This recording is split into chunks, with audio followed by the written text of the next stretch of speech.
So it seems that, I guess, if you're a wrestling fan of the hardcoreness, or you love to learn about the behind the scenes situations going on, and you want in on it, it seems that this whole MJF thing, MJF AEW Tony Khan thing is right up your alley. And the reason I say that is because it seems that AEW, Tony Khan, MJF, and some would say even to an extent CM Punk, if that's still going to be viable, are really going all out with this whole work shoot kind of storyline between all parties. And now it seems they have Warner Brothers executives involved. That's right, the new Warner Brothers Discovery executives like David Zaslav, Kathleen Finch, to name a few, not a few, but to name the primary names tossed around when it comes to the networks like TBS and TNT. It seems they now have them involved in some capacity as to what's happening in this whole situation. The reason I say that is because when you look at the intros for Dynamite and Rampage, or even the promos that they put out there, the promotional ads, MJF is nowhere to be found. And now, apparently, it's Warner Brothers, basically the new execs, that have basically put out an edict that there's to be no mention of MJF of any kind, ever again. Like, he cannot be seen, he cannot be shown, you can't hint at him, you can't talk about him. Again, they can't show him in the intro or in the promo package, nothing. They have to, the edict is, AEW has to act like MJF didn't exist. Even though a lot of people know, if you watch a pay-per-view of the past AEW pay-per-views and stuff and other events, he's there. He is there.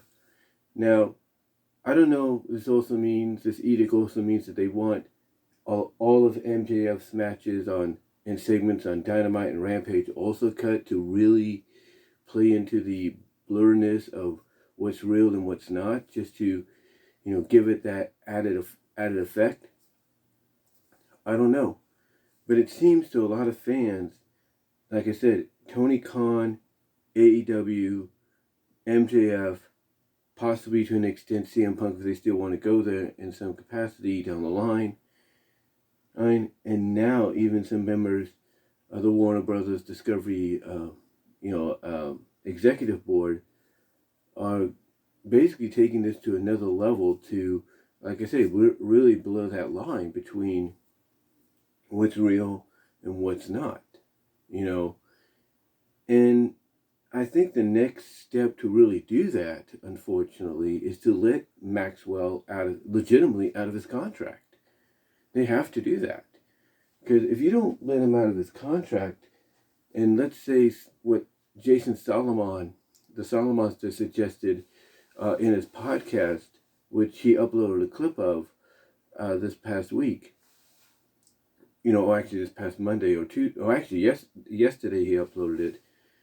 Solomon just said that, to really emphasize, the blurriness of the storyline, you could have MJF enter tonight's Battle Royal to determine who goes on to face Jon Moxley, and then goes on to face whoever is representing New Japan at Forbidden Door for the interim AEW World Championship. He made the suggestion that Maxwell could enter the Battle Royal when it looks like it's about over. We determine a winner, eliminate the winner or said winners, and then be declared reluctantly, play into the storyline as the winner because technically he's still in the contract. Then have him go on to face Moxley, and then maybe you have the JAS, the Jericho Appreciation Society, in some form, maybe cost Moxley the match, even if they don't want to, because, Maxwell is pretty much an enemy of the state, if you catch my drift. And then Maxwell wins that, goes on to Forbidden Door, beats Gato or Tanahashi. A lot of people say it's going to be Tanahashi. And then becomes the interim champion, and then takes it away from AEW. Basically, Maxwell does all this, gets his shot at the interim championship at Forbidden Door, wins it, and then holds it hostage until he gets what he wants.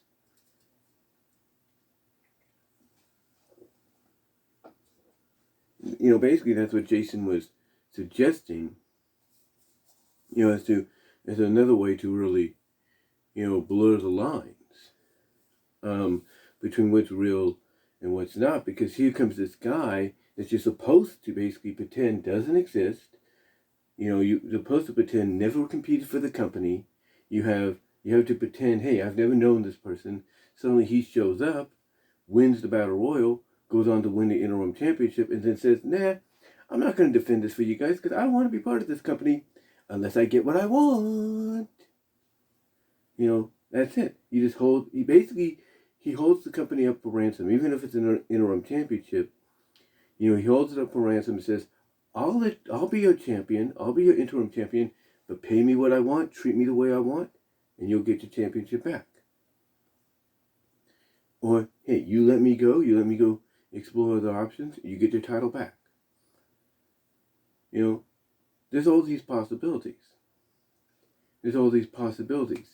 Of trying to really, legitimize, what's real and what's not in this storyline, this work shoot storyline. But yes, Solomon has suggested something like that. And you might say, well, why would they go that far? Why would they do that if Warner's is saying, don't acknowledge this guy? Because again, it plays into, I should say, them trying to blur the lines. Because think about it legitimately. If you're told in your job by the higher ups to not mention the name of a certain individual, to not acknowledge, their presence whatsoever, to act like they don't exist, even though they might still be under employment, to the company you've worked with alongside them. If you're told to do all that, and then yet the guy shows up, one day with a group of people supporting him, maybe doing a petition, maybe doing a walk around, or what is it they call it, a picketing, doing like a strike kind of like thing, like a rally or something like that, a picketing rally, whatever. And say he suddenly shows up with a group of people supporting him and everything, and you know who that is, but you can't say the name of that person because you've been forbidden by your bosses, or you've been ordered by your higher ups not to do so, because even though he's still in employment till, either he decides to give in and do what they say, or they decide to give him what he wants. Even though, he's still under employment with you guys, you gotta act like he doesn't exist. You gotta act like he's not there. Or you gotta act like, oh, that's a crazy person along with this crazy mob. Whoopee, big deal, let's get back to work. It's one of those situations to where you see the guy doing all this, getting this attention on him, along with this rally, along with this picketing, if you will, or whatever, protest. That's the word I'm looking for, protest. Along with other people. And you can't, and even though you know who it is, and he technically still works at your place, you can't say anything. You gotta act like, I don't know who this person is. You gotta act like you don't know who that person is. And that kind of plays in what Solomon has said, will kind of play into that, because if AEW is willing to go as far as they are right now with this whole Maxwell versus Tony Khan versus AEW thing, to the point that even one of the brothers has put out the edict not to say anything about this guy's existence, to act like he doesn't even work for you guys, even though he technically does. For Maxwell to come out and basically dump, whoever the last two in the Battle Royal are, go on later on to beat Jon Moxley, maybe, by cheating, maybe, by, I don't know, help from the Jericho Appreciation Society, whatever the case may be. And then gets himself a guaranteed opportunity at the interim championship, which Tony Khan can do nothing about because it's legal and binding, then he goes on to Forbidden Door, beats Tanahashi, who people are projecting is going to be in it, for the interim championship, and then holds it hostage and says, I'm not going to defend this title for you guys. I'm not going to let you have an interim champion. In fact, I'm going to probably take this belt and maybe show up on, SmackDown. He can reference SmackDown by name on the show and say, I might show up on SmackDown with this championship in front of the world, in front of a nationwide, over-the-air broadcast audience or whatever.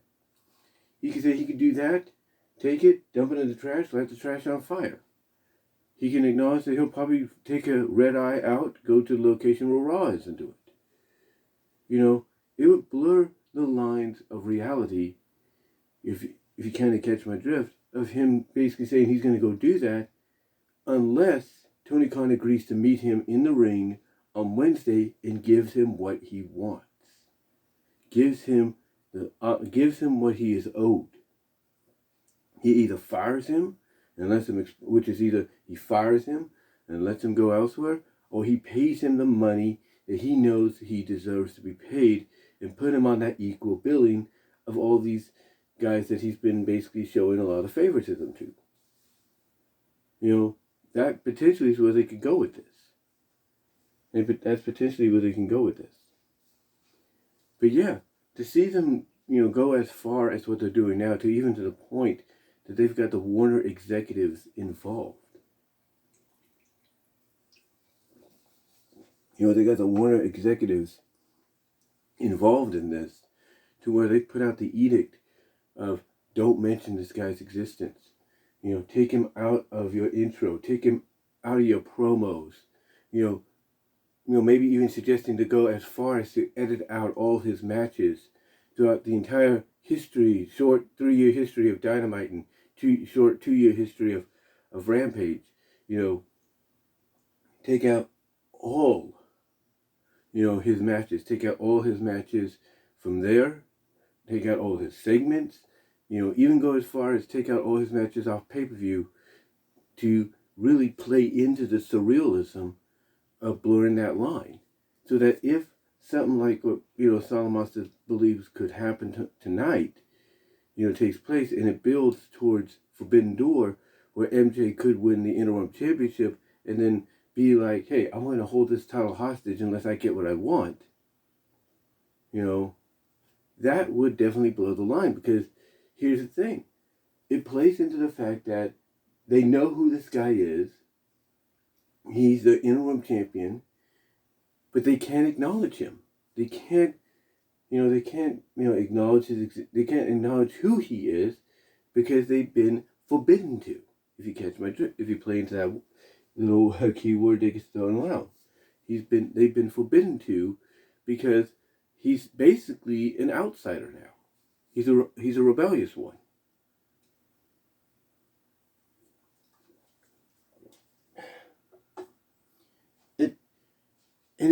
And again, going in that directive, going with something like that, like I said, really plays in to blurring that line. It really, plays into blurring that line.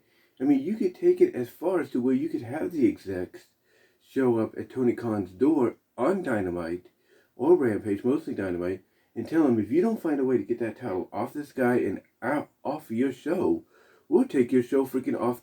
We'll take both your shows off the air permanently and make sure you can get, a new deal anywhere else. I mean, if you can go to that extent, you can go that far. I'm telling you, possibilities are endless. They are absolutely endless. With this, how far you can blur the line of the storyline, of the situation right now. But let me ask you guys, what do you think of it? How far do you think they should go now that they have the Warner Brother Discovery execs, I guess, taking part in it by putting out the edict? Do you think, they could take it even further, especially if MJ does what Solomon and others have suggested he could do? How do you feel about it? Or do you think maybe the Warner execs put out the edict because maybe they don't know? Maybe they're not sure what's real or anything. What are your thoughts? Comment below. Live chat during the premiere where super chats and super stickers are open and would be appreciated. Super thanks will also be enabled afterwards. That being the premiere, after the premiere. So that would be greatly appreciated. But let me know what your thoughts are, guys. Comment down below. Live chat during the premiere, like I said. Check me out at all my other locations. You know where to find me. Patreon at BW Roses. BW Roses Discussion, all your favorite podcast locations except for Pandora. VENMO at Brian-Warmer-2. Cash App at BW Roses 98. VENMO at BW Roses. DeviantArt at BVW1979. And at fanfiction.net/Brian.Warmer.Art1. That's numeral 1. And also, you can check me out at my Teespring store for merchandise you can't get anywhere else. But let me know what your thoughts are, guys. Comment below. Again, super thanks will be enabled afterwards. How do you feel about this? How far do you think they could really take this now that they've gotten basically the Warner execs involved? Let me know down below, and I am out.